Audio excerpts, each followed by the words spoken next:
नमस्कार मंडळी, आज मी तुम्हाला चैत्र गौरीचा नैवेद्य दाखवणार आहे। चैत्र गौरीचा नैवेद्य, चैत्र गौर म्हणजे चैत्र महिन्यामध्ये अन्नपूर्णा देवी असती, तिची स्थापना केली जाते पाडव्या दिवशी नवीन वर्षाच्या सुरुवातीला। त्यावेळेला तिला झोपाळ्यात बसवून तिला गोडधोडाचा नैवेद्य दाखवून तिची स्थापना होते। ती महिनाभर अक्षयतृतीयेपर्यंत तिचं महत्त्व असतं।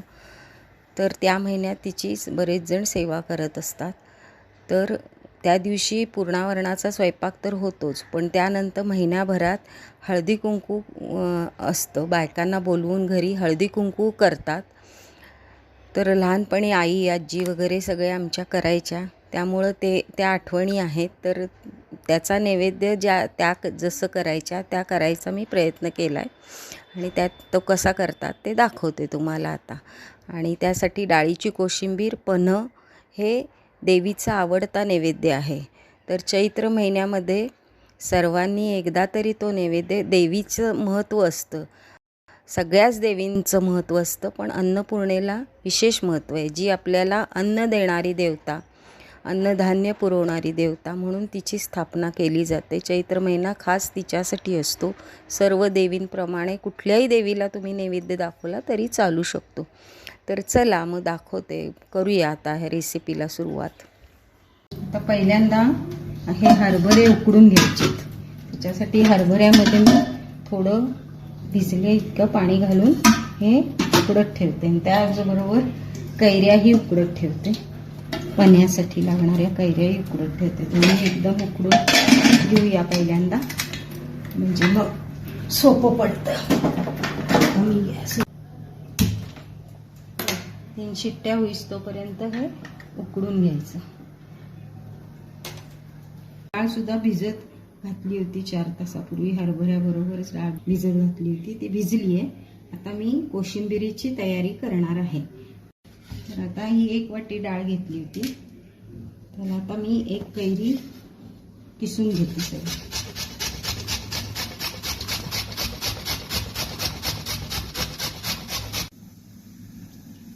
आता ही डाळ सगळी वाटून घ्यायची आपल्याला। मी सगळी ही डाळ ह्याच्यात घेते।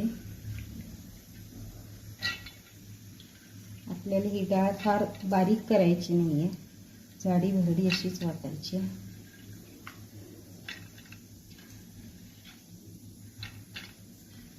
ही किसलेली कैरी घालते। 1 कैरी मी किसून घातली आहे ह्याच्यामध्ये। 4-5 मिरच्यांचे तुकडे,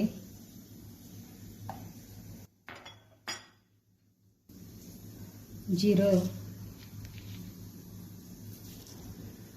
आणि चवीनुसार मीठ।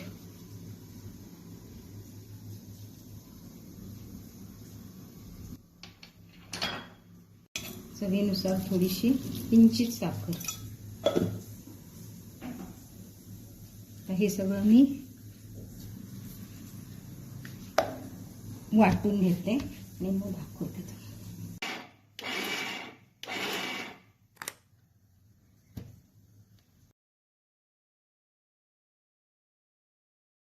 हलवून घ्यायचं म्हणजे मग वाटायला बरं पडेल।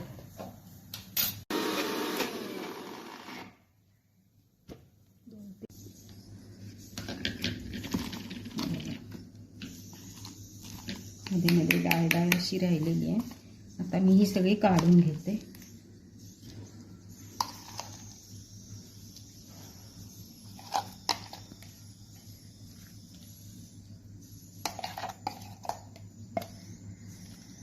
चटणी खूप छान लागते। त्याच्यात काही जण खोबरंही घालतात, पण खोबरं घातलं की लगेच संपवावी लागते ती चटणी।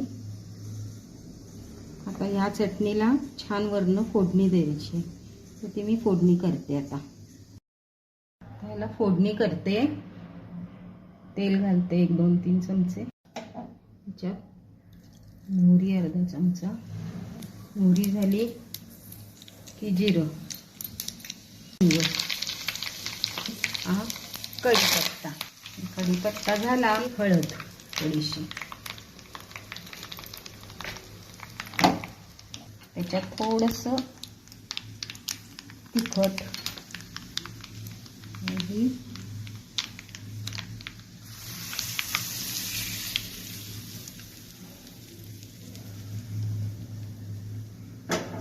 झाली कैरीची चटणी. कुकर आता गार झालाय. हे मी उकडलेल्या कैऱ्या आणि हे उकडलेले हरभरे दोन्ही काढून घेते.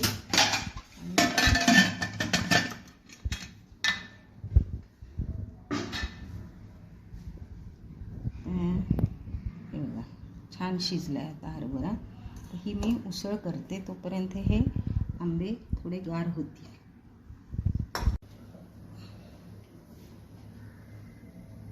त्याच्यात तेल घालते 2 फळ्या.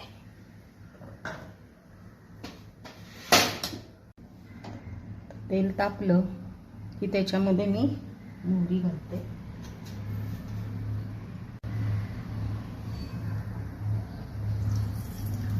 चमचा मोहरी घातली.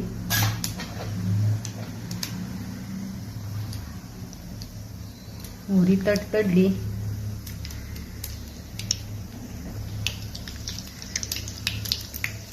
की अर्धा चमचा जिरे,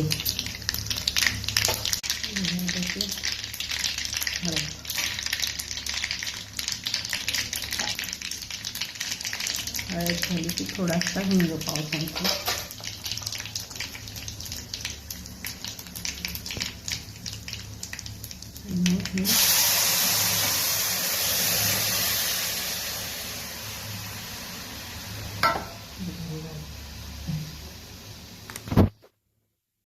त्याच्यामध्ये थोडंसं चवीपुरतं मीठ घालते,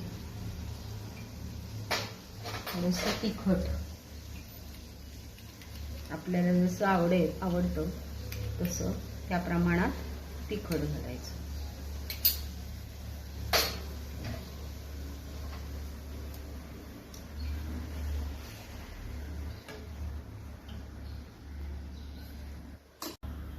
गोडा मसाला अर्धा चमचा, धनेपूड,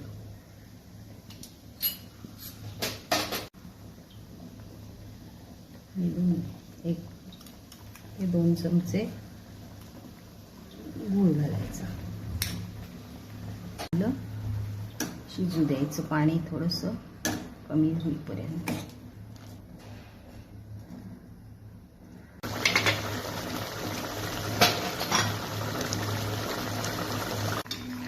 चैत्र महिन्यात चैत्र गौर बसते म्हणून हा नैवेद्य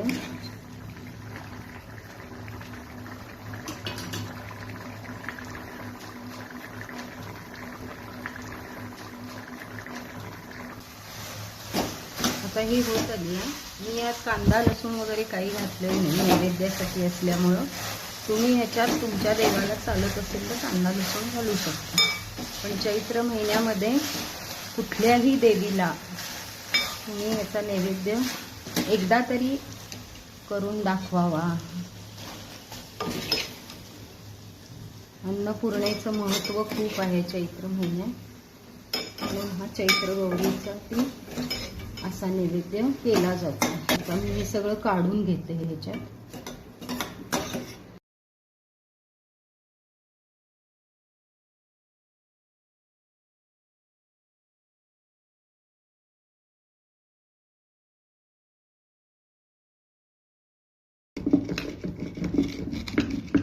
ही सगळी वेलदोड्याची 8-10 वेलदोडे घेतलेत आणि त्याची मी बारीक पूड करते. वेलदोडा आणि जायफळची पूड घातली की छान वास येतो पन्ह्याला आणि चविष्ट होतं पन्ह. मी एका ह्याच्यात काढून घेते वाटीत.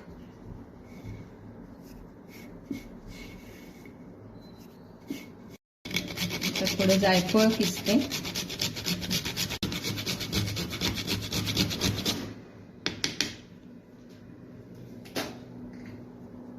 झाले त्याची मी सालं काढून घेते आणि गर काढून घेते. कैरीचं पाणी आहे शिजताना घातलेलं, त्यातच मी सगळं सोलते.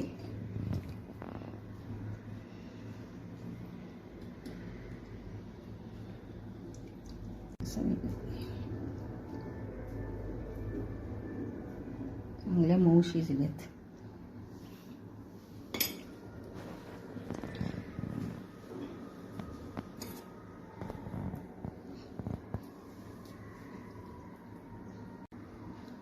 सालीतलं पण असतो थोडासा, तोही काढून घेते.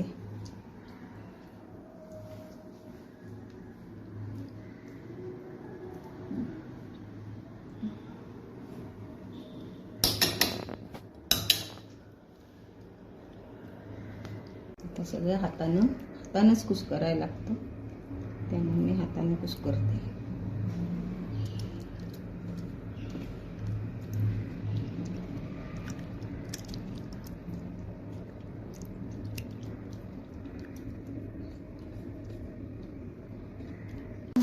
हे करून मी मिक्सरवर बारीक करणार आहे हा गर, म्हणजे एकजीव होईल. त्यासाठी मी आधी गाळून घेते पाणी.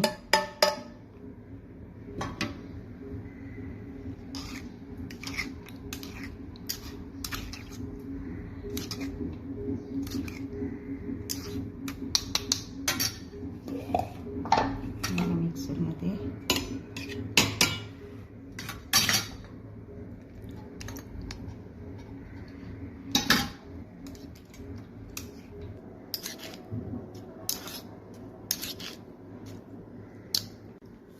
एवढा गर निघालाय. गर मी बारीक करून घेते आणि त्यानंतर गुळाचं प्रमाण सांगते तुम्हाला.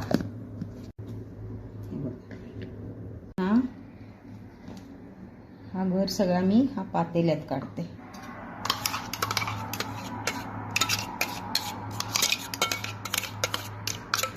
जवळजवळ गर झालाय. त्याला मी 2 वाट्या हा गूळ घेतलेला आहे, तो घालते. 1.5 वाटी घालते, लागला तर मग अजून घालते.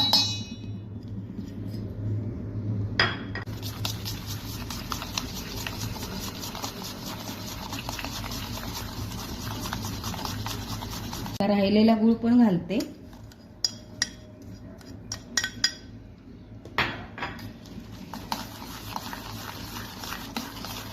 एक वाटीला जवळजवळ 2 वाट्या गूळ मला लागला, तेवढा मी घातला. तो चांगला त्यात विरघळू द्यायचा, तोपर्यंत हलवायचं.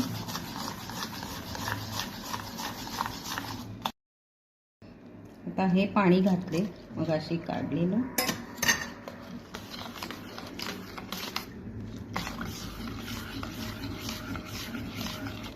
त्यात आता थोडंसं गार पाणी घालायचं, थंडगार, ते मी घालते. आता थोडं पाणी घालते. आपल्याला कितपत हवंय, दाट हवंय, पातळ हवंय, त्यानुसार आपण पाणी घालू शकतो. हे आता इतपत ठीक आहे. हे आता गूळ पण विरघळत आलाय सगळा. आता त्याच्यात मी मगाशी केलेली वेलदोड्याची पूड,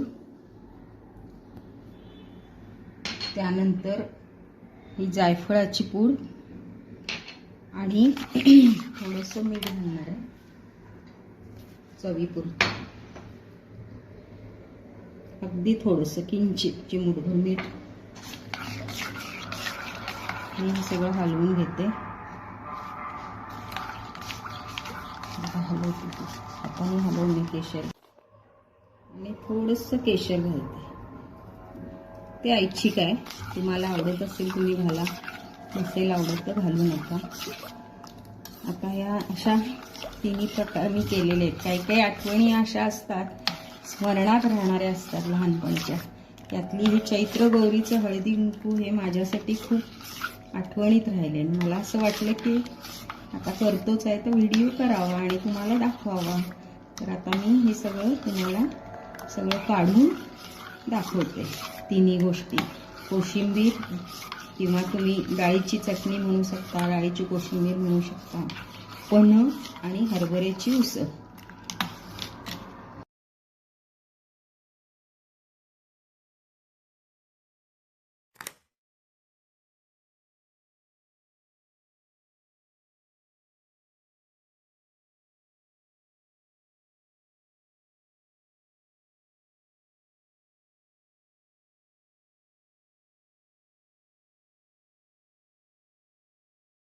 डाळीवर ही डाळीच्या चटणीवर ही फोडणी घातली होती, ती मिक्स करायची होती. ती मी म्हटलं आता शेवटी दाखवावी. हे असं सगळं मिक्स करून घेऊया. आता नुसती घातली होती ना वरनं, आता सगळी मिक्स करते मी, छानपैकी एकजीव करते.